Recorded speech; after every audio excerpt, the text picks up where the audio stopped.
Bueno, vamos en la página 15. Ahí estamos todo lo que se refiere a esto que estamos analizando por los estímulos externos y las vivencias de los hábitos. Estuvimos hablando mucho de cómo ingresa el proceso de la tentación, de las pruebas, del pecado, cómo da luz. Estuvimos viendo lo de Santiago, me parece, ¿verdad? Eso estuvimos analizando. A ver, confirmemos. Bueno, de eso todavía no hay mucho que comentar, más que, bueno, no. Sí, yo creo que ya vimos lo principal. Si no, no vamos a salir al paso con el ritmo que debemos llevar. Vamos a ver esto de los estímulos externos y las vivencias en los ámbitos, que eso es otra perspectiva muy, muy importante porque tenemos varios ejemplos en la escritura de cómo se da esta situación, ¿no? ¿Por qué? Porque hoy por hoy esto afecta muchísimo a los jóvenes, bueno, también a los no tan jóvenes, y porque es algo, son escenografías prefabricadas en cuanto a ámbitos para lograr ciertos fines, ¿no? Que eso es algo que ya es parte de las culturas casi a nivel mundial, casi. No todas, pero sí, la mayoría de las que, sobre todo en las culturas más inmersas en la tecnología, en las comunicaciones masivas, eso es lo más común. Pero no es nada antiguo, digo, no es nada nuevo, sino que es muy antiguo y hay advertencias que hizo el Señor para este tipo de situaciones, como vamos a entenderlo. Bueno, ¿en qué podemos hablar acerca de estos estímulos externos? Porque vienen de adentro. Bueno, vimos el proceso cuando se internaliza, cuando va viajando, pero ya entrando por los sentidos, va a la mente y llega al espíritu. Bueno, los medios y estímulos externos son muy estratégicos para que esto sucediera. Y esto no es algo extraño para el Señor. Él hizo advertencias muy claras para evitar este tipo de situaciones. Que antes de entrar un poco a lo que está acá en el manual, leemos en el 15 y en la segunda mitad de la hoja, de la página, cómo Eva fue extraviada por los sentidos. Y aquí hay algo que es digno de mencionar. Ellos, o sea, Adán y Eva, no tenían un ámbito como el que vivimos hoy. No era suficiente como para estimularle el ámbito, como para que ella pudiera ser seducida, ¿no? O Adán. Pero fue necesario que la serpiente antigua creara un ámbito de tal manera que todos los sentidos de Eva fueran extraviados, o sea, fueran desviados en una dirección a la cual quería llegar el enemigo y lo logró. No fue sencillo porque había muchas cosas en contra de la serpiente, porque no había la infraestructura de los ámbitos. Estaban en el huerto del Edén, todo era bendición, todo era bueno en gran manera, como dice Génesis. Entonces no fue tan simple, sino que debía hacer uso de los 5 sentidos sensoriales de Eva. Todos. El único que quedó intacto fue el olfato, porque todos los demás sentidos fueron extraviados. ¿Bien?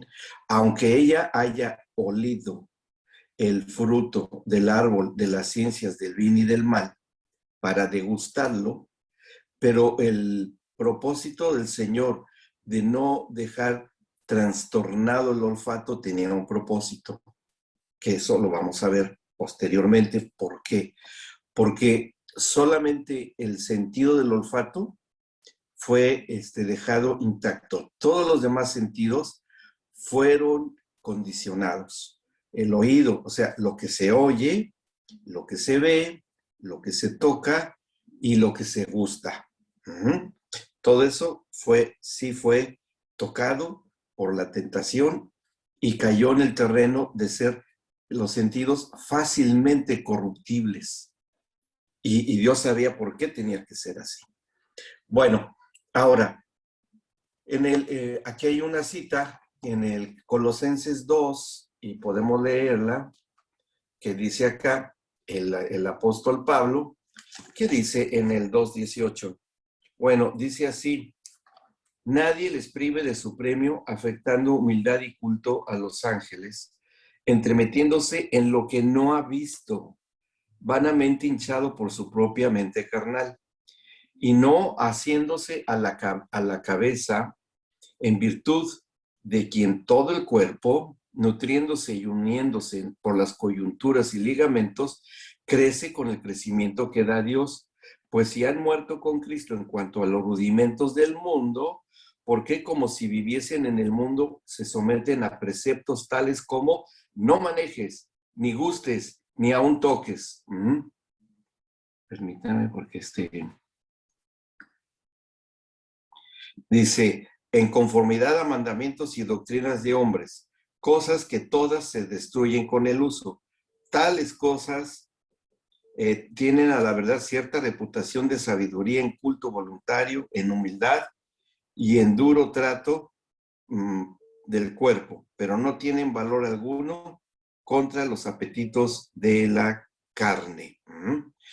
Si nosotros entendemos el contexto de lo que está hablando el apóstol Pablo aquí en Colosenses, entendemos que les está hablando de cómo hay una forma dada por Dios para que no seamos los creyentes cautivados por lo sensorial, que de ahí también se entiende lo que es sensual, ¿sí? O sea, sensorial y sensual están muy relacionados. Lo sensorial es el órgano y lo sensual es la intención que se lleva a los órganos. Entonces, todo lo que se refiere a la cuestión de la estimulación en el ámbito de la intimidad, de la sexualidad humana, toda entra primeramente por los sentidos. De hecho, nuestro cuerpo fue creado por el Señor precisamente teniendo todos los elementos químicos, orgánicos, órganos, para que por medio de los sentidos llegara esa estimulación y se promoviera la intimidad. Sí, proceso muy normal. En el matrimonio así es y así debe de ser. La cuestión está que cuando eso se sale del control de la administración y mayordomía del hombre y la mujer, sale totalmente en un ambiente, si bien siendo los sentidos y todo lo que hay como Dios lo diseñó, pero ya las motivaciones cambian, los ámbitos cambian. Cuando salen ellos expulsados, entonces viene una estimulación diferente a la que hayan tenido ellos, pues diferente para los fines propios de las tinieblas, ¿sí? Para los fines propios de las... Déjeme darle un mensajito a Pati, por favor, ¿sí? Continuamos. Entonces, todos estos ámbitos tenían que ser creados, ¿ya? Quien tenía la autoridad y el gobierno de la creación. Conforme fueron surgiendo las diversas culturas, civilizaciones muy antiguas, ya empezaron a crecer conforme a la función alterada o manipulada por las tinieblas.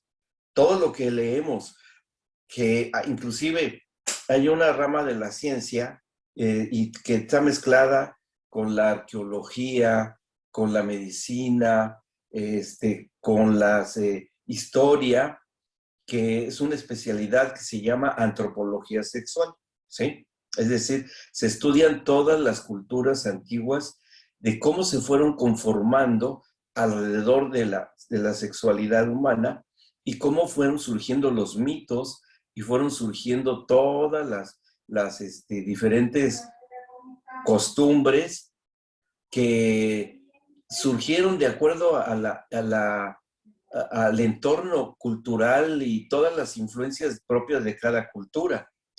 Y desde el principio de los tiempos que el Señor sabía cómo iban a ir surgiendo este tipo de situaciones, va a tener que trabajar, ¿sí? O hacer una labor con el pueblo de Israel cuando saliera desde, principalmente desde Abraham y después con el pueblo de Israel, ¿no? A llegar a la tierra prometida. Por eso aquí hay que irse un poco a la historia. Cuando leemos en Colosenses, dice, nadie les prive de su premio. O sea, ustedes van a tener un galardón, ¿sí? Ustedes van a tener ese galardón. Eh, y dice, a ver, que este galardón o esta satisfacción no afecte sus actitudes de sujeción, lo estoy parafraseando, de sujeción o de humildad, y culto a los ángeles. Es decir, que ese culto a los ángeles, entremetiéndose en lo que no ha visto, vanamente hinchado por su propia mente carnal, es decir, tengan cuidado de que todo eso que afecte a sus sentidos por medio de los sentidos y el cuerpo, obviamente, en cuestiones espirituales, por eso habla de ángeles y no dice qué tipo de ángeles. ¿Ah? Simplemente debemos tomarlo como los mensajeros espirituales. No dice la entidad si negativa o positiva, simplemente entes espirituales. Pero conforme va leyendo él, que si el que va creciendo, el que va madurando, el que está unido al cuerpo de Cristo, que va conociendo más al Señor y que va poco a poco desapareciendo los apetitos insanos de la carne, en cuanto dice a los rudimentos del mundo, dice, ¿por qué en el final del 20? ¿Por qué como si viviesen en el mundo se someten a preceptos, tales como no manejen ni gusten ni aun toques, en conformidad a los mandamientos y doctrinas de hombres, cosas que todas se destruyen con el uso? Entonces, ¿qué está diciendo? Tienen que tener ustedes la suficiente capacidad para que no se vea afectado su recompensa de vivir en santidad, que por medio de estos emisarios, por medio de estos mensajeros, y que por medio de todo lo que ustedes hagan o vivan o experimenten por medio de los sentidos, ¿sí? Se ve afectado lo que ustedes verdaderamente tienen para con el Señor, pero tiene que morir su carne, tiene que morir sus apetitos, mantenerlos bajo dominio, bajo control espiritual y mayordomía, y va a ser a través de una disciplina, como dice al final del versículo 23, no tienen valor alguno contra los apetitos de la carne. Entonces, ¿a qué está apelando el apóstol Pablo? Estableciendo un equilibrio. ¿Por qué le está hablando a la gente griega? Y los griegos, una de sus principales deidades, entre todas las que tenían, estaban deidades en las cuales tenían un culto a la sexualidad de esos falsos dioses griegos tremendo, de muchísima influencia. De hecho, fue uno de los elementos que hizo que decayera el imperio griego, como también después lo fue el imperio romano. Les voy a enviar un video muy interesante de cómo surgieron esos cultos a través de Afrodita, que fue en el caso de los griegos, y de Venus en el caso de los romanos, que es la misma entidad, que es la misma de los cananitas, que fue Acera o que fue Astarot.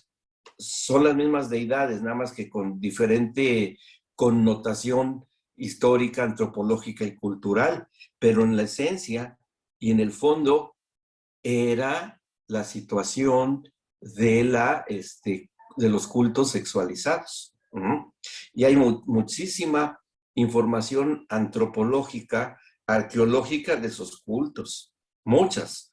Hay muchos, por ejemplo, cuando se fue excavando, que fue fácil porque era mucha ceniza, en Italia por la explosión del volcán, fue el Vesubio, me parece, sí, ¿verdad? Fue el Vesubio, que explotó y que cubrió Pompeya. Ahí es donde se encontraron casas de placer y del comercio carnal, lleno de figuras que no tienen ninguna diferencia a lo que hoy se ve por vía electrónica, a lo que están en esos dibujos, en este tipo de lugares, ¿no? Lo mismo con el Imperio Romano, con los egipcios. Bueno, en las épocas de que los hombres vivieron en cavernas, antes de que empezaran a despegar con las civilizaciones, ya se rendían cultos, que son, en la antropología sexual se llaman los cultos fálicos, así se llaman. Y donde viene toda esa historia de cómo se ha movido la humanidad desde que salió del huerto del Edén. Como esto ya ocurría con la salida del pueblo de Israel principalmente, porque se tenía que hacer una ley para que el Señor, sabiendo que podían ser cautivados o seguir cautivos por las culturas egipcias, en donde se permitía a nivel de faraones el incesto, porque bueno, se decían que eran dioses encarnados y bueno, copias de las tinieblas. Entonces, pues muchos era lo que hacían los reyes y no dudamos que lo hacían también la gente del pueblo. Y que los hebreos viviendo 400 años en cautividad también adoptaran a lo largo del tiempo ese tipo de costumbres. Bien, y bueno, era necesario que salieran.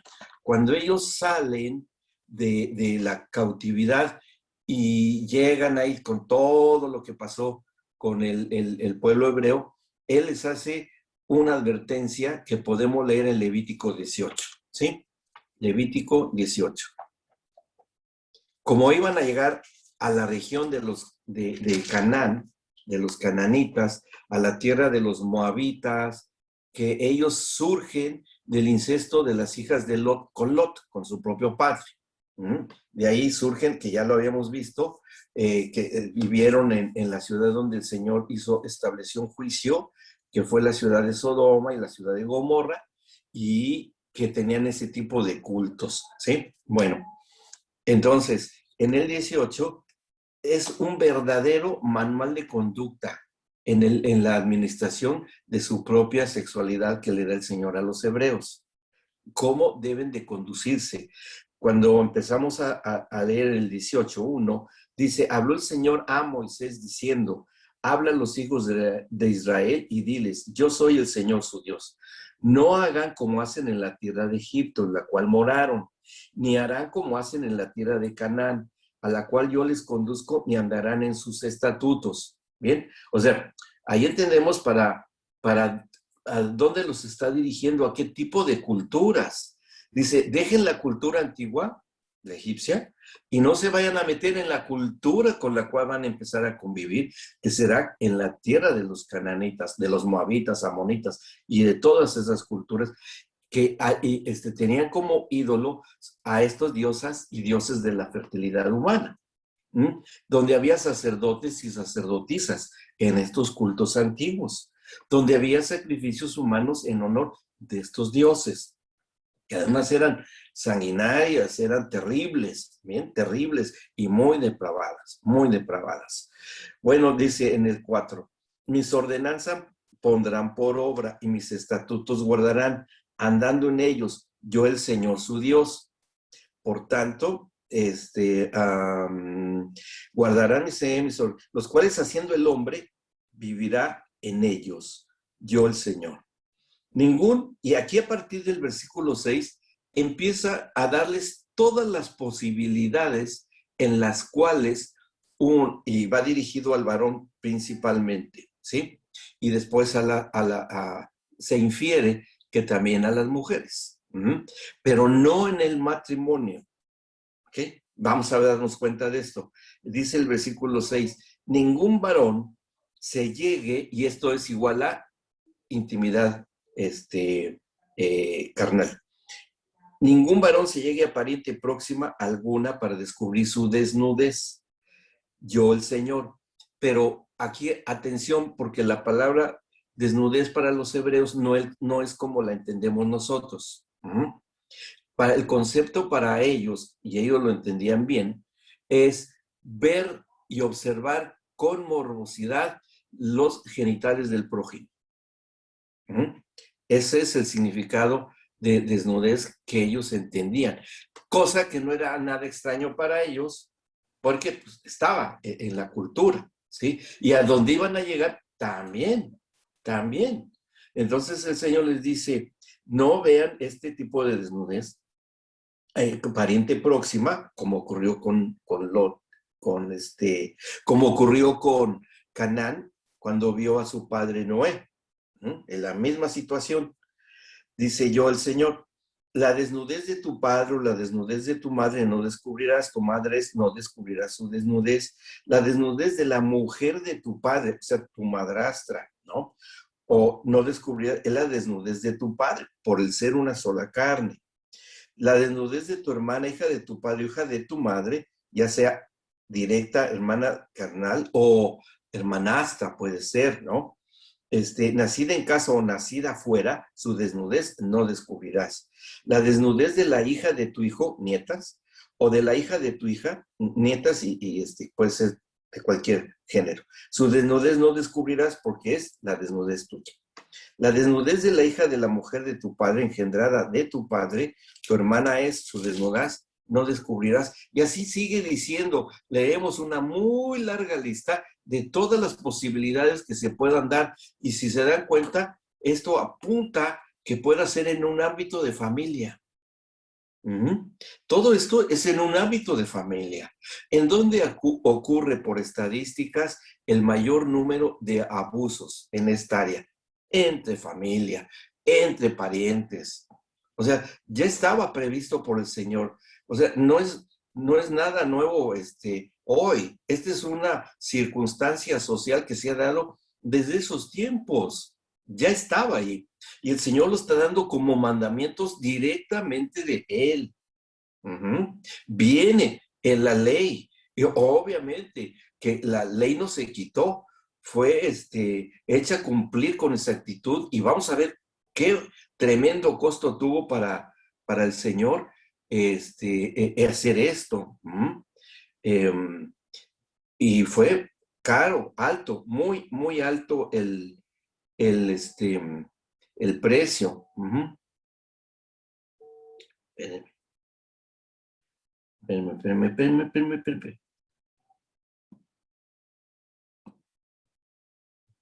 Bien, terminando todas estas posibilidades que se dan acá, dice hasta el versículo 20, bueno, el 19, dice, y no llegarás a la mujer para descubrir su desnudez mientras esté en su impureza menstrual, ¿sí? Hasta ahí llega todas estas posibilidades.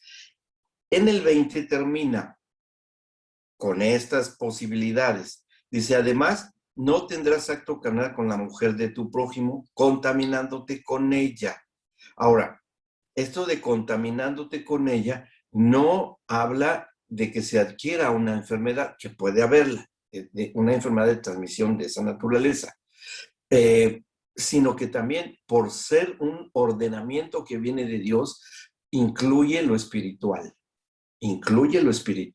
¿sí? No nada más lo físico, ni nada más también lo anímico, sino también lo espiritual. Y luego de repente se va al versículo 21 y dice, y no des hijo tuyo para ofrecerlo por fuego a Moloc. No contamines así el nombre de tu Dios, yo Jehová.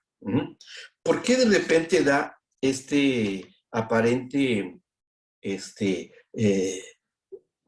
sesgo hacia este acto, hacia este ídolo antiguo, que fue un ídolo amonita y cananita, moabita, a donde se le ofrecían sacrificios humanos, donde había sacerdotisas y sacerdotes, porque era un ídolo que estaba totalmente considerado dentro de este aspecto de la vida humana. Y él está diciendo, no sacrifiques a tus hijos a este ídolo, ¿sí? Porque eso es contaminación espiritual. Dice después, y después sigue diciendo, ahí como que se abre este paréntesis y se cierra. Dice, no, dice el 22, no te echarás con, ahí dice, ustedes pueden leerlo, como con porque es abominación, ¿ok? Lo digo por cuestiones que ya saben. Ni con ningún animal tampoco tendrás ayuntamiento, que esas culturas se acostumbraban, amancillándote con él, ni mujer alguna se pondrá delante de un animal. Es perversión. Así es que, y él lo dice, todas estas naciones lo han hecho. Y yo pregunto, ¿sabemos que hasta el día de hoy lo siguen haciendo en círculos sociales? No tiene nada que ver que sea una gran civilización o muy primitiva. Lo siguen haciendo, ¿me explicó? Lo, no ha cambiado porque el corazón del hombre no ha cambiado. Sigue siendo igual, sigue siendo. Y dice, ¿y qué repercusiones tiene todo esto? Ah, bueno, seguimos al 24. En ninguna de estas cosas se amancillarán o se mancharán, pues en todas estas cosas se han corrompido las naciones que yo he hecho de delante de ustedes, y la tierra fue contaminada. Y yo visité su maldad sobre ella, y la tierra vomitó sus moradores. Guárdense pues ustedes mis estatutos y mis ordenanzas, y no hagan ninguna de estas abominaciones, ni el natural, ni el extranjero que mora entre ustedes. ¿Ah? Así es que es muy clara la advertencia. Y después en el capítulo 20 cierra el Señor con lo que respecta a la familia y el responsable de la familia, que es el padre de familia, en un pastorado y en un sacerdocio santo. Y esto es y sería después para el nuevo pacto. Bueno, en el 20 dice, 1, habló el Señor a Moisés diciendo, dirás a sí mismo a los hijos de Israel, cualquier varón de los hijos de Israel o de los extranjeros, y ahí entramos nosotros, que moran en Israel, que ofreciere a alguno de sus hijos a Moloc, de seguro morirá. El pueblo de la tierra lo apedreará. Y yo pondré mi rostro contra el tal varón y lo cortaré de entre su pueblo, por cuanto dio de sus hijos a Moloc, contaminando mi santuario y profanando mi santo nombre. Bueno, ahí se lo dice a cualquier varón, ¿no? Bueno, dice, si el pueblo de la tierra se cerrare, bueno, no, el 3, sí. Yo pondré mi rostro contra el tal varón y lo cortaré entre su pueblo, por cuanto dio de sus hijos, ahí está hablándole al padre de familia, contaminando mi santuario y profanando mi santo nombre. Si el pueblo de la tierra cerrare sus ojos respecto de aquel varón que hubiere dado de sus hijos a Moloc para no quitarle la vida, entonces yo pondré mi rostro contra aquel varón y contra su familia, y le cortaré entre su pueblo, y con todos los que fornicaron en pos de él, y eso que está ahí con este ídolo. ¿Sí? O sea, bien tremenda la disposición del Señor. ¿Por qué? Porque los escenarios que ya estaban, que se dieron ese tiempo, ya estaban dados. Y el pueblo de Israel iba a llegar y tenían que, por eso es que hubo tantas cuestiones de desalojar estos lugares geográficos, de que David tuviera tantas contiendas, porque era esto, la tierra o estas áreas geográficas estaban en lo espiritual muy contaminadas, en lo espiritual. Y bueno, el Señor determinó que se tenía que eso, porque finalmente Él es el dueño de toda la tierra, quiera o no quiera a la humanidad, Él es el dueño y Señor de la tierra. Y Él tiene total y absoluto derecho soberano de manejar lo que Él mismo ha creado. Y en los años que vienen se dará cuenta toda la humanidad que así es. Entonces se dan cuenta que habla de ámbitos, ¿sí? De ámbitos. Obviamente que en las primeras listas que leímos en el capítulo 18, entra por los sentidos, que ya vimos. ¿Cómo es que entran? Job hizo una declaración al Señor cuando dentro de toda situaciones que le plantea el Señor, que ya estaba Job muy maltratado, además por sus amigos, él llega un momento y le dice al Señor, Señor, yo nunca he seguido a la Virgen con mis ojos. Es decir, cuando viene el Señor Jesucristo, pone la situación todavía más complicada con respecto a esto. porque tenía que cumplirse la ley, pero el Señor Jesús va más allá cuando le dice, no codiciarás a la mujer ajena, es decir, no adulterarás con ella con la mente.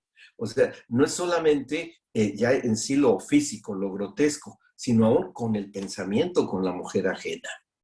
Y una mujer ajena no termina nada más con que sea una esposa de otro, sino que puede ser hasta las propias hijas de otro. ¿Por qué? Porque son sus mujeres en el sentido neto de familia, de que son sus hijas. Y entonces, viéndolo así, es una mujer ajena también. No en el sentido de ser esposa, sino de simplemente pertenecer a la sangre, a la descendencia de ese varón. ¿Me explicó? O sea, que el Señor conocía que esto iba a suceder y sigue sucediendo hasta hoy, sí. ¿Cuál es uno de los mayores problemas que tenemos hoy con los jóvenes? Esto, los ámbitos. Este es el mayor problema de lo que hay. Mm. Entonces, ¿cómo es que se iba a lograr que pudiésemos salir de una situación tan complicada y tan difícil? Bueno, vamos a ver la solución. Ya casi llegamos a ella. Que eso va a servir para que ustedes puedan ministrar adecuadamente lo que enfrenten en la consejería y en la orientación. Bueno, dice, ahora, aquí ya en su manual, en la página 16, en el segundo párrafo, donde dice, el tocar es una herramienta para la transmisión de tipo espiritual, que aquí ya estamos entendiendo que aparte de lo que se oye y se ve, lo que se gusta, el tacto también es muy importante que se deba de ejercer una mayordomía o un gobierno. ¿Por qué? Porque a través del toque físico hay una impartición espiritual, hay una impartición. Y que esto va dirigido sobre todo en la orientación prematrimonial a los novios, ¿sí? Que ya también ya se consideró que deben de mantener una conducta respetuosa, de honra, de tener distancia, de guardar una distancia prudente, porque el toque imparte algo, ¿sí? Piel a piel imparte algo. Así como a los bebitos chiquititos que nacen prematuros, se les pone, o en muchos hospitales hacen eso, de que ponen a los bebitos a tocar piel con piel de la mamá y los bebitos maduran rápidamente y salen, y cuando no, se pueden fallecer los pequeñitos. Pero cuando se los pone la mamá, algo sucede, hay una impartición de vida, ¿sí? Esto lo vamos a estudiar el módulo que sigue, que es una parte de una administración importante a los bebitos. Bueno, la escritura nos da estos ejemplos en Mateo 9:29, Mateo 9:29, que ustedes tienen ahí escrita la cita, dice así, entonces Jesús les tocó los ojos diciendo, conforme a su fe se ha hecho, porque ahí dos ciegos reciben la vista por el toque que tiene el Señor Jesús. Y dice, y los ojos, el 30, y los ojos de ellos fueron abiertos. O sea, ¿qué hizo el Señor Jesús? Los tocó. ¿Y por qué los tenía que tocar? Porque el toque tiene una impartición de algo espiritual, de algo espiritual. Una explicación fisiológica. Cuando, y lo han mencionado, me parece, si no se los vuelvo a decir, cuando, y un ejemplo, cuando se comprimen los músculos, cualquiera, principalmente los brazos, principalmente en el momento de un abrazo. Cuando se hace un abrazo efusivo, ocurre algo porque hay una respuesta inmediata bioquímica, y si es un abrazo no violento, un abrazo efusivo, puede ser el de papá a los hijitos, ¿no? A la hija, al hijito. Y cuando se les abraza a los niños, por más de 20 segundos se libera una hormona que es la oxitocina. Y esa hormona oxitocina se va al cerebro y llega a las áreas que se unen con otros endorfinas, que son hormonas propias del placer, no necesariamente en la área de la intimidad, sino del amor, para entender el mensaje, y queda muy grabado en la psique y en las memorias neuronales de los niños o de dos personas que se amen, ¿sí? Puede ser el amor filial, el amor eros, el amor astorgos, ¿no? Que puede, cualquier que sea ese tipo de diferentes facetas del amor. Uh-huh. Y por eso es que encontramos en todas estas escrituras cómo es algo espiritual los toques. En Lucas capítulo 8:46, que también tienen ahí escrito, 8:46, dice, pero Jesús dijo, alguien me ha tocado, porque yo he conocido que ha salido poder de mí. Fíjense, esto fue cuando, ¿se acuerdan de la mujer que tenía flujo de sangre? Ya era una mujer que tenía muchos años enferma, bastantes años, y que había ido con todos los médicos de ese tiempo, con la ciencia de ese tiempo, y no había encontrado alivio, sino hasta que esta mujer que supo y conocía del Señor Jesús y de lo que pasaba con él en su ministerio milagroso, 12 años con este flujo de sangre, que seguramente tenía miomas uterinos. Es el diagnóstico ginecológico, ¿no?, de lo que tenía esta mujer. Y solamente con una cirugía, hoy, eso puede curarse. En ese tiempo, no había posibilidad. Entonces, ya estaba inclusive económicamente mal. Y en el 44 dice, se le acercó por detrás y le tocó el borde de su manto, y al instante se detuvo el flujo de su sangre. ¿Por qué el manto? Y Jesús dice, ¿quién me tocó? Si a quien tocó la mujer fue el manto. Y esto no es algo místico, ni es algo ni mucho menos mágico, ni lo debamos tomar así, sino que debamos tomarlo en una continuidad, en el entrelazado de la misma creación. En otra ocasión el Señor mezcló su saliva con lodo, se lo puso un ciego, o saliva en el dedo a un sordo, y recuperaron los sentidos en un acto milagroso. ¿Por qué hizo todo ese tipo de circunstancias, de formas o estilos, ¿no?, de sanar del Señor Jesucristo? Porque todo se va hacia lo que es la creación hecha por Él mismo. A ver, para que lo veamos así un poquito medio de cuestión creacionista. ¿De dónde sale en ese tiempo se vestían de lana, ¿no? ¿De dónde salía la lana? De las ovejas, de los borreguitos, de hacer la tela de lana. La gente rica tenía lino, muchos tenían algodón, que era también lo más común, algodón, lino y lana. No había materiales sintéticos como hoy, pero en ese tiempo sí. Y bueno, ¿y de dónde salían? De las ovejas, de las flores del algodón, los capullos, de las plantas de lino. ¿Y quién creó eso? Es el Señor. Él hizo el diseño. Finalmente, la farmacología que cura, ¿de dónde sale? De lo que Dios creó.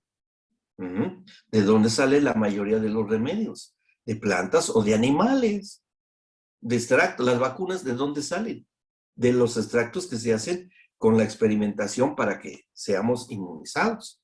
¿Y de dónde salieron esos animalitos? De la creación. El vehículo es lo de menos. Eso es circunstancial y de acuerdo a los escenarios y a los ámbitos. Lo que hay detrás y la esencia espiritual es lo que al Señor le interesa. ¿Me explicó? Así es que el manto que trae el Señor Jesús, que cuando hay una salida de poder del cuerpo, miren, esta cita, Habacuc 3:4, que tienen ahí escrita también. Está muy interesante esta cita, Habacuc 3:4. Está con los profetas menores. Dice Habacuc 3:4, que está hablando acerca de la creación, y dice así, está hablando del Padre Celestial cuando hizo la creación, y el resplandor fue como la luz, rayos brillantes salían de su mano y allí estaba escondido su poder. ¿En dónde estaba escondido el poder del Padre? En su mano, que es una forma entendible para que comprendamos y tengamos una idea. En el Dios encarnado, que es Cristo Jesús, va a salir, ahora sí, de su mano, de todo su ser. ¿Como para qué? Como para, era tanta la situación del poder espiritual y el gobierno espiritual y sobre toda la creación, que las mismas telas que venían de la creación, ahí estaban originadas, emanaban ese poder, transmitían ese poder. Así también fue la sombra de Pedro, perdón, porque la sombra finalmente ¿de quién era? De Pedro, que ya después, cuando viene la llenura del Espíritu Santo, se da eso mismo. De Pablo con el paño de Pablo, también igual. Y así, o sea que después se haya tomado y haya llegado a una situación mística, mágica, de fetichismo, de ese tipo de cosas, bueno, eso sí, es una distorsión. Ahí ya entra los escenarios de las tinieblas para desvirtuar y surgen los amuletos, surgen las figuritas, surgen los idolitos, dándoles un poder que no tienen, porque no son los objetos, es lo que está detrás del objeto. ¿Sí? Así es como si no imaginen qué fácil sería que a través de la Biblia, está enfermo, bueno, pongámosle una Biblia y se va a sanar. No, no va a ser así. Si detrás de eso hay una autoridad espiritual gobernante, sí lo va a hacer. Y sería lo de menos. Fíjense, cuando estaba enfermo un rey al profeta, que fue, me parece que fue Elías, que estaba enfermo de una llaga maligna, le dice el profeta, el Señor al profeta, haz una torta de higos. Y va y se sana. O Elías con el hijo de la viuda de Sarepta, que se acostó sobre el pequeñito y con el calor del cuerpo esa impartición le trajo a la vida. ¿Me explico? Qué importante. Y en Hebreos encontramos acerca de las doctrinas fundamentales, que son rudimentos de la fe, acerca de la imposición de manos para un determinado fin espiritual. O como dijo el Señor Jesús, que se impondrán las manos sobre los enfermos y estos sanarán. Como sabemos que ocurre. Yo cuando, Pati, que luego nos las tenemos que ver acá solos y más imperdonable para mí siendo médico, cuando se han sentido mal, lo primero que hago es abrazarla bien fuerte, así, y empiezo a orar por ella. Y ya después ya, ¿cómo estás? Bien, ya me siento bien. Eso es, eso es. Y eso está disponible para todos, para todos. ¿Me explicó? Con mis hijos, y yo creo que varios de ustedes lo han experimentado en su vida, familiares, amigos, porque ¿qué hay detrás de eso? Lo más importante de todo. ¿Y saben cuál es esa esencia? El amor del Padre. El amor del Padre es el poder gobernante que sana. Y eso es lo que sana. ¿Qué es lo que hizo el Señor Jesús? ¿Por qué sanó tanta gente? Por amor a ellos. Y el Padre a través de él. Y ahora lo hacen los tres. Por eso hay don de sanidades en los dones del Espíritu Santo. Y fíjense, es en plural, no es don de sanidad, es don de sanidades, porque va dirigido a las tres áreas, espiritual, mental o del alma y física. Lo físico, con eso sí, tenemos una pelea porque todavía nuestros cuerpos están bajo corrupción. No podemos detener ciertos procesos. No, no podemos. Y mucho está dentro de determinados fines que el Señor tiene. Y a veces no entendemos. Pero bueno, a veces cuando Él quiere nos llega a decir. Pero cuando no, no. Pero cuando ocurre, ocurre. Hace poco tuvimos dos experiencias muy fuertes con una hija mía y con un nieto mío. Que una hija mía le fue, pues el miércoles pasado, sí, fue el miércoles pasado, empezó con un problema de apendicitis pero no era exactamente apéndice. No era apéndice, parecía. Entonces me hablaron, mi yerno, que estaba muy mal, ya le pregunté, le dije, a ver, apriétale aquí, tócale acá, pues no puedo hacer otra cosa más que a control remoto, ¿no? A ver, apriétale la barbillita, aquí la pancita. No, pues sí le duele. ¿Y aquí? No, aquí no. Yo dije, debería dolerle si era apéndice. Estaba medio extraña la situación. Y dije, bueno, vamos a orar. Nos pusimos a orar todos, Pati, yo, su esposo, Mike, mi yerno, y mi hija, por supuesto. Y está, ¿cómo está? Pues se siente un poco mejor, pero sigue con el dolor. Entonces llévala al hospital. Y ya la llevó al hospital, la admitieron y tenía un quiste del ovario roto que irritó esa parte intestinal que llegó al apéndice. O sea, sí era apéndice, pero no exactamente. La operaron, ya está en su casa. A los 2 días estaba perfectamente bien. ¿Y qué oramos nosotros, Señor? Que a través de las manos de los médicos tú puedas obrar, Señor. Que ellos se lleven la gloria, pues ni lo saben ni lo entienden. Ellos, qué buenos somos, los mejores, sí, es impresionante. Pero le dio oportunidad que mi hija estuviera orando por muchas señoras que estaban ahí en la sala donde estuvo, era sala general. 6 señoras, dice que había que lloraban toda la noche. Tuvo 2 noches nada más. Dice, no me dejaron dormir toda la noche, todas llorando y todo. Y una tenía pancreatitis. Ya el otro día en la mañana, llorando la señora, el dolor, dijo, a ver, señor, ya no yo, le voy a decir qué tiene que hacer. Y le dijo, ordénenle a su páncreas que se desinflame. Dígale así, con autoridad, dígale. Ya les empezó a evangelizar. Y ya la señora, páncreas, cúrate, sánate, páncreas. Bueno, ¿qué creen que pasó?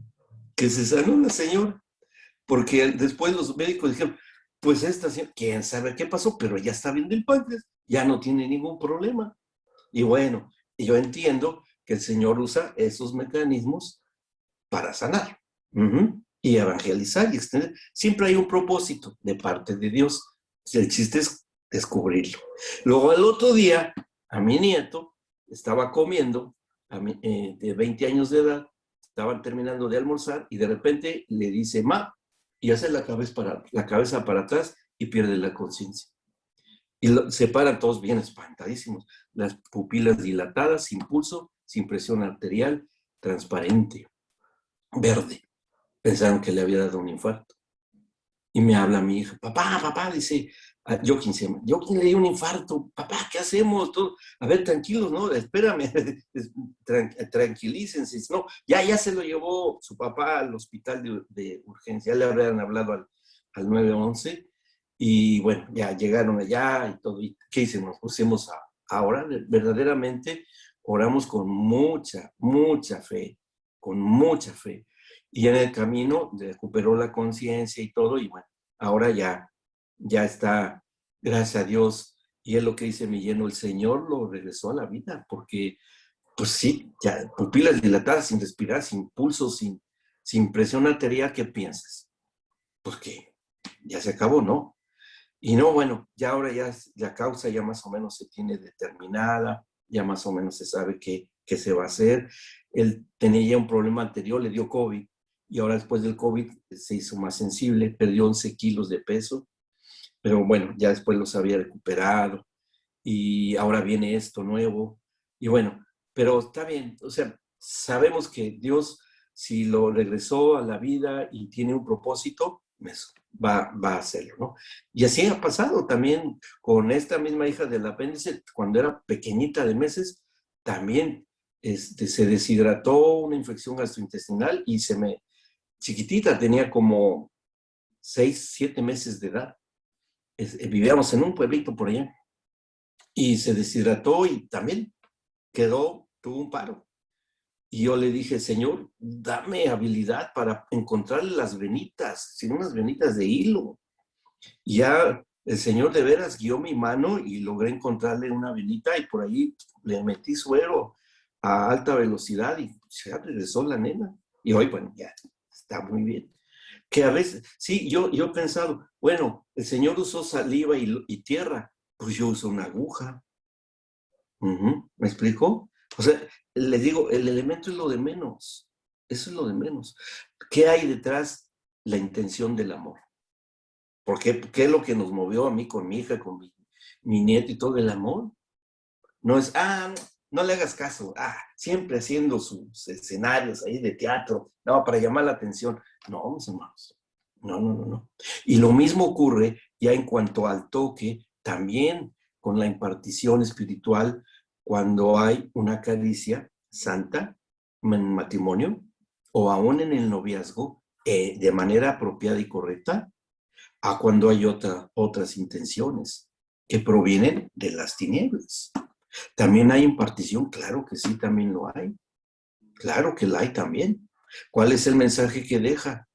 Destrucción, daño, cosas terribles, ¿no? Fíjense, hay una prueba muy interesante de cómo, y ya entrando en el terreno del Señor Jesús, ¿no? Entrando ya a esto. Y voy a tomar como ejemplo, creo que no lo habíamos tocado, acerca de lo que hizo el Señor Jesús con los niños, de por qué los niños son bendecidos por el Señor. ¿No lo hemos comentado? Bien, esto les va a gustar. Yo sé que les va a ministrar mucho. Fíjense, los niños pequeñitos tienen experiencias. La primera que ya hablamos, que es desde que fue cuando hablamos acerca del embrión. ¿Se acuerdan de, y mi embrión vieron tus ojos, etcétera? ¿Sí? ¿Se acuerdan que vimos eso, no? Bien. ¿Qué pasa con esto? Y no sé si se lo han hecho esta pregunta. Ahorita lo voy a relacionar con todo lo que estamos hablando. Los niños, desde el vientre de la madre, digamos hasta los 3 años, 4 años de edad. Si un pequeñito de esa edad se acaba su tiempo de vida aquí, su espíritu y alma, ¿a dónde se va? ¿A dónde se irá? Es importante que lo sepamos. Las religiones han inventado lugares ficticios que no tienen un apoyo escritural. Un pequeñito de meses, ¿a dónde está? Hay muchos testimonios de gente que ha perdido la vida y el Señor los ha resucitado y dan testimonio de que vieron a muchos niños, muchos pequeñitos, ¿sí? Ahí está Alex diciendo al cielo, ¿dónde más? Bien, sí, la pregunta es esta, ¿por qué? ¿Por qué? Porque han sido redimidos, un pequeñito de 3, 4 meses de edad, ¿qué pecado tendrá? Como para que pueda irse al cielo. ¿Tendrá derecho a irse para allá? Miren, vamos a leer esta escritura en Marcos 10. Acompáñenme ahí. No lo tienen acá, pero yo se los digo, ya saben que siempre salen cosas nuevas, ¿no? Marcos 10, versículo 13. Dice, le presentaban al Señor Jesús, le presentaban niños para que los tocase, Y los discípulos reprendían a los que los presentaban. ¿Quiénes los presentaban? Sus papás. ¿Para qué? Para que los tocara. ¿Pero cómo? ¿Un carpintero? ¿Un artesano? Que tocara, que dijéramos hoy, oye, hay que llevárselo a este señor un poco extraño, que habla muy, muy hermoso, muy tremendo. ¿Y qué es ese señor? Un sacerdote, un rey, ¿no? Es un carpintero. ¿Pero cómo? ¿Aquel otro?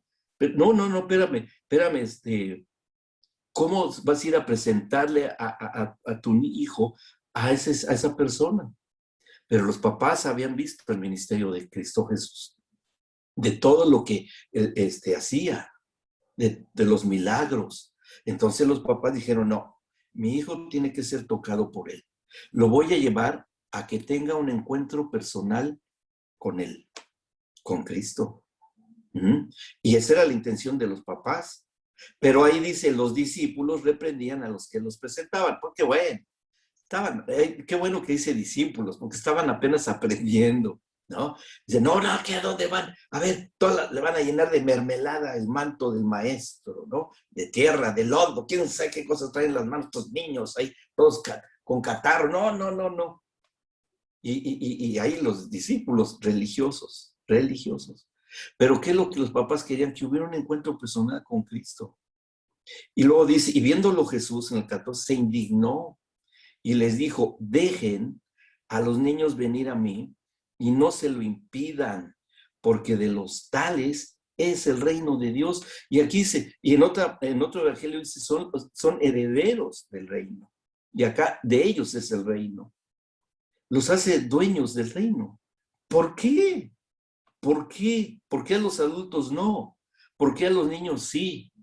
Porque esto que hizo el Señor Jesús, y sigue diciendo en el 15, de cierto les digo que el que no reciba el reino de Dios, y que es a Cristo, Cristo es el reino de Dios, ¿me explicó? Por eso podríamos decirlo, de cierto les digo que el que no me reciba a mí como un niño, no entrará en él. Y tomándolos en los brazos, poniendo las manos sobre ellos, los bendecía. O sea, los tocaba, oraba por ellos y los bendecía. ¿Se da cuenta? Y ya los hace herederos y los confirma como herederos del reino. ¿Y por qué? A ver, porque lo que hace el Señor Jesús ahí es redimir a los niños. Les otorga la redención. ¿Y por qué? Porque en la redención, en la cruz, el Señor cargó nuestros pecados. Pero el que es inocente de pecado, ¿qué pecado se podía llevar? Más que la naturaleza adámica. Pero esa después los padres tienen la responsabilidad de evangelizar a sus hijos para que cuando empiece a operar la conciencia en los niños, cuando ya tengan conciencia de pecado, entonces sí, con todo su ser, alma, espíritu y cuerpo, nazcan de nuevo en el espíritu. Pero antes el Señor ha previsto esta circunstancia de la redención de los niños. Sí, Mari. ¿Por qué hasta los 4 años, Doc? Porque es cuando generalmente el niño empieza a operar en ellos la diferenciación entre el bien y el mal. Pero depende mucho la cultura y el ámbito familiar. Eso lo veremos cuando veamos familia disfuncional allí. Ahí vamos a tocar cosas que se deben saber de esto, ¿sí? Ahora, fíjense, ¿y por qué y con qué autoridad legal, como todo, hizo esto el Señor Jesús? Por lo que pasó con el rey Josías, que a los 8 años de edad empezó a reinar en Jerusalén, el rey niño, que él determinó que se regresara nuevamente a la adoración, a la alabanza y la lectura de la palabra, y hace un pacto, el pacto, yo le llamo el pacto de los niños, el pacto de Josías. Y eso le dio autoridad legal a que después Cristo aquí, el Señor, pudiera redimir a los niños por cuestiones de pacto, como lo hemos visto. La parte legal. Ahí pueden leerlo, la historia de Josías, que es Esdras, un sacerdote que va ahí, encuentra la Torah oculta que se había perdido y estaban muy dispersos los israelitas y encuentran oculta en unas reparaciones, encuentran la Torah oculta en una columna, una pared, sacan y la leen y cuando empieza el sacerdote Esdras a leer que era la Torah, Josías se rompe las vestiduras y empieza a llorar y le pide perdón en el nombre de todo Israel y todos se conmueven y él hace pacto y dice, nunca, nunca vamos a dejar de leer tu palabra y a enseñarla. Ahí es donde surge y nace la escuela bíblica para los niños, en el pacto de Josías, confirmada por Cristo. Por eso los pequeñitos, cuando empiezan a ser ministrados desde el vientre de su madre, ya han tenido un encuentro con el Padre y después con el Espíritu Santo y después un encuentro con Cristo, quedan completos en el Señor. Ahora, todo esto nos lleva a la cuestión de la intimidad, porque ya estamos llegando casi al término, que esto es una impartición a través del toque, que es el tacto, ¿sí? El sentido del tacto, pero no en lo sensorial y en lo sensual, sino en la impartición. Por eso, cuando hay un contacto físico inadecuado, fuera del orden y de lo que el Señor estipula en la relación de noviazgo, en la relación matrimonial, a través de una intimidad inadecuada, hay una impartición espiritual, pero no de Dios, como se los advierte allí en Levítico 18 el Señor al pueblo de Israel. ¿Por qué? Porque hay un contacto de piel a piel, ¿me explicó? O sea, ¿qué se imparte? ¿Qué se imparte? Por eso el yugo desigual es bien tremendo. ¿Por qué? Porque un espíritu inactivo en el reino de Dios, muerto en delito y pecado, ¿sí? Que no está operativo en el reino de la luz, tiene contacto con un cuerpo que está glorificado o en vías de ser glorificado futuro, pero ya redimido. Fíjense cómo está, hasta dónde llega esto.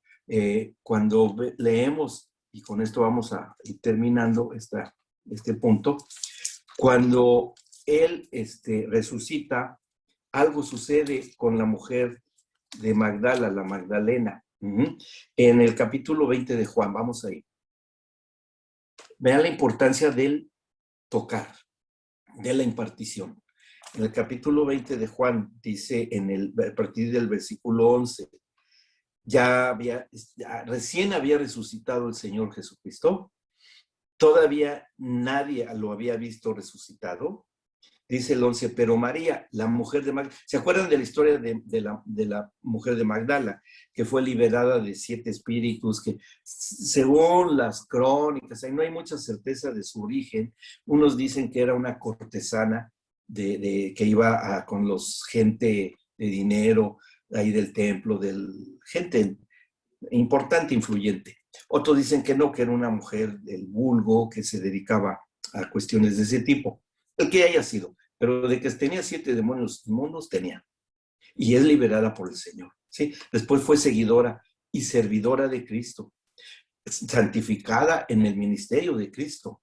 Y lo mismo que María, y María, la esposa de Chuza, que era un sirviente en las puertas del templo de Jerusalén. Bueno, esas 3 Marías le servían al Señor Jesús en su ministerio cuando podían, y lo acompañaban junto con algunas de las esposas de los apóstoles. No crean que andaban solos. Bueno, esta mujer dice en el 11, pero María estaba afuera llorando junto al sepulcro. Mientras ella lloraba, se inclinó para ver dentro del sepulcro y vio a 2 ángeles con vestiduras blancas que estaban sentados, el uno a la cabecera y el otro a los pies, donde el cuerpo de Jesús había sido puesto. Y le dijeron, mujer, ¿por qué lloras? Les dijo, porque se han llevado a mi Señor y no sé dónde le han puesto. Oigan, a ver, entendamos, ¿qué nivel de espiritualidad tenía ya esta mujer como para que 2 ángeles le hablaran y ella pudiera hablar con 2 ángeles? ¿Creen que era un nivel espiritual, digamos, para categorizar de buena calidad? Yo creo que sí, yo creo que sí. Como cualquiera quisiéramos vivir una experiencia así, ¿no? Bueno, entonces ella dice, cuando había dicho esto, se volvió y vio a Jesús que estaba allí, mas no sabía que era Jesús. Jesús le dijo, mujer, ¿por qué lloras? ¿A quién buscas? Ella, pensando que era el hortelano, le dijo, Señor, si tú lo has llevado, dime dónde lo has puesto y yo lo llevaré. El cuerpo del Señor, ¿no? Jesús le dijo, María. Así, yo creo que con un tono, un acento amorosísimo, tierno, como le hablaba a todos sus discípulos, y le dice, María. Volviéndose ella, le dijo, Raboni, que quiere decir maestro. Ahí lo reconoce. Jesús le dijo, no me toques. No me toques porque aún no ha subido mi Padre. Mas ve a mis hermanos y diles, subo a mi Padre y a su Padre, a mi Dios y a su Dios. Oigan, ¿por qué los niños sí lo podían tocar? Hasta él pide que lo toque. ¿Y por qué María, que estaba en ese nivel de espiritualidad, no dejaba que lo tocara? A ver, qué contraste, ¿no? ¿En qué radica? ¿Qué prueba eso? La santidad de los niños. La santidad de los niños. ¿Me explicó? Aquí María, que ya estaba santificada, restaurada, liberada, bueno, como era, y no deja que lo toque. Porque el físico, la parte biológica de María aún no era redimida todavía, como nosotros. ¿Me explicó? Y ahí el Señor le dice algo clave, yo no he subido con mi Padre. Ah, pero ¿qué tal después? Pasan 8 días y después el incrédulo de Tomás sí lo puede tocar. Y le dice, mete tu mano en mis heridas, ve y ve que yo mismo carne y hueso soy. Y entonces el incrédulo de Tomás sí lo puede tocar. Porque, ¿qué pasó? En esos 8 días, él ya había subido al Padre a llevar y terminar el plan de la redención, consumado todo el plan de la redención. Allá no había problema que el incrédulo de Tomás lo tocara, ningún problema. Pero María, que estaba aquí, no deja, pero los niños sí. Claro, porque claro que no había pasado por la cruz y no había aún resucitado, que razón muy poderosa también, de intermedia, ¿no? Muy poderosa, pero finalmente el poder salía de él. Cuando leemos lo de su manto y la mujer que es sanada. ¿Me explico?